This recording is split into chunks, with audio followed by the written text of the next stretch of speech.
Hi everyone, Katie here. Welcome back to another layout video. Today I am scrapping our unconventional Thanksgiving photos. As it was 2020, we stayed in and did not have a big family Thanksgiving this year. So we just actually made chicken and mashed potatoes, asparagus, and crescent rolls. So this was kind of an unusual Thanksgiving, but we decided it was best for us. So I'm documenting it today with the Echo Park A Perfect Autumn collection. I got this in my Echo Park warehouse box and I have really enjoyed using it. I really like that it has bright fall colors. So I really like this orange and white plaid for the background. I think it is nice and pretty, but not so busy that I can't add to it.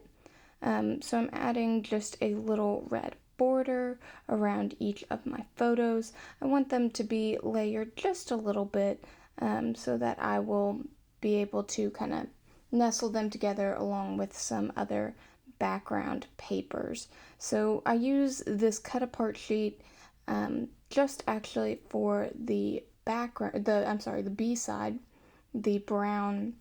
It's a subtle like brown on brown pattern in it, which I really like, but I know that is not enough. So I have this Echo Park Dots and Stripes pad. I was thinking originally that I would use one of the orange papers, but it turns out I only had one left and it was dots and I wanted to use stripes.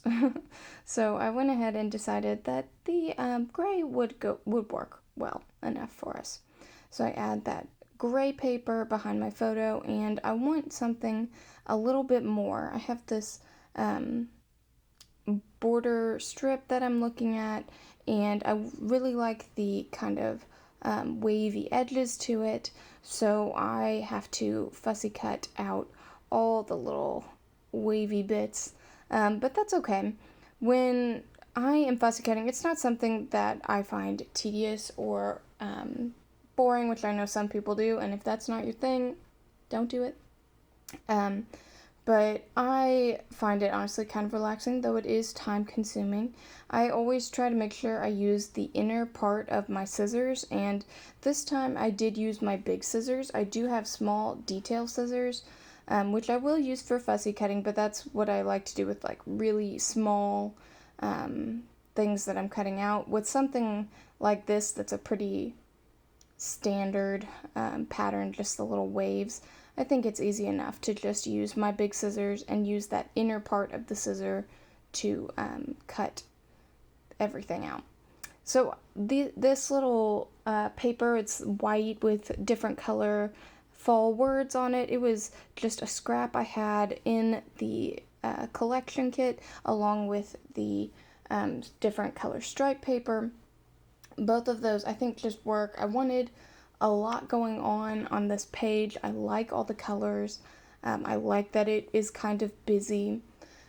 So I have all the 4 papers on top of the background paper, which I know is a lot. It's a lot of color, but I like it. And I decide that I'm going to add the colorful polka dot polka dot border to the top as well. It did come with 2, so it seemed appropriate to have one of each, one at the top and one at the bottom. And again, just fussy cutting out with my big scissors because that's what I like to use. So I put that up at the top and I am starting to like what I have. I know I want to use some of that distressed ink in Vintage Photo to ink up the edges, but I think it might be best if I adhere some of my pieces down first, because while I like the kind of white with color on top of it, I do think it needs just a little bit of ink on the edges to make it pop. So I've got the borders down and now I want to get my layers all together. So again, on the white page, I want to put a lot of ink. I made sure to kind of be a little messy with it, and as you can see, some got on there, but that's okay. I like it that way.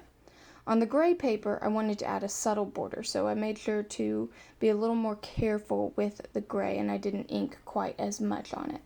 I start by layering my top white page to the gray, and then I can pick up the gray and the white together to stick it on top of the other layers. Now they came together, so I had to lift up to add a little more adhesive.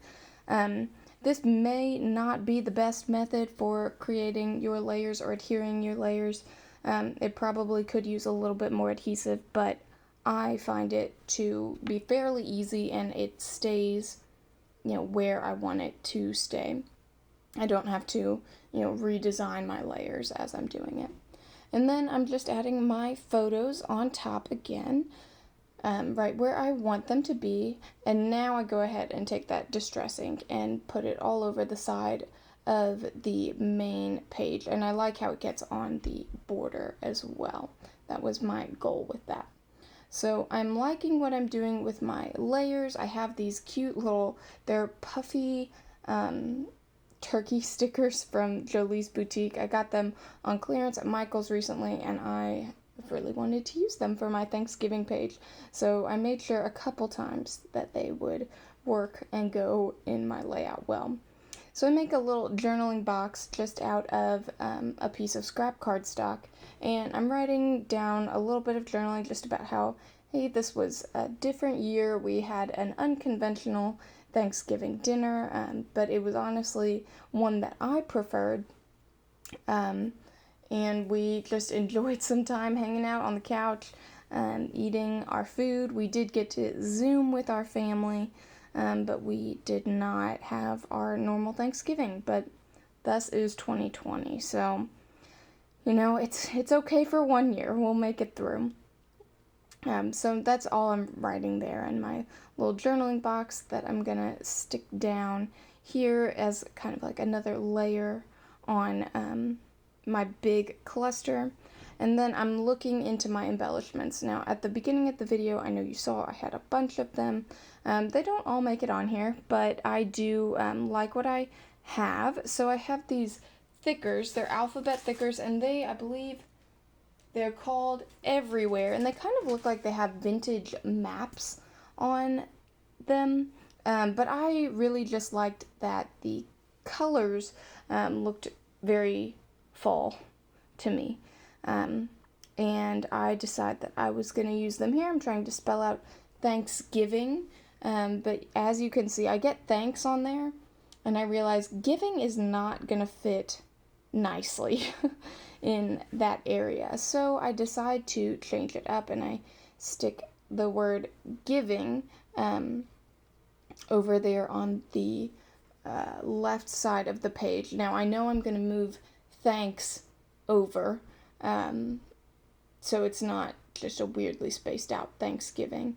But I did have quite a time getting these thickers to be spaced nicely, which was all my fault. I was not really ready for the spacing, but as you can see, I got better with the word thanks as I move it. I put the T, which is the beginning of the word where I wanted it, and then the S, which is the end of the word where I wanted it, and I was able to alternate letters so that I spaced it out much better, which is much better than just kind of freehanding it, which is what I started doing. And there we go. It comes out nicely, I think, with Thanksgiving. I am able to add a couple of my little turkeys on the page, which makes me happy. I thought they were really cute and nice bright fall colors. I do try to find a few more little embellishments. I'm looking at the sticker page from the A Perfect Autumn collection, and I add that little blue truck. It's carrying pumpkins. I wanted to bring out the blue in the layout. There's just a little bit of it, so I didn't want the orange and browns and reds to kind of overtake it. So there I put the little blue truck. I'm trying to add these sparkly pumpkins, but they don't quite make it. I do a little kind of cascading leaf cluster there over by the title. I thought it just kind of gave the title a little extra oomph. I'm using stickers from the A Perfect Autumn collection, and then I have some Paper House Autumn puffy leaves that I'm adding there, and then I have some Paper House not puffy little leaf stickers that I add as well. So I'm liking my layout so far, but I did think it was a little naked at the top, so I decided to add some splatters to it with my dilutions ink. And once I get those splatters on there, my layout is nearly complete. So thanks so much for watching. See you next time. Bye.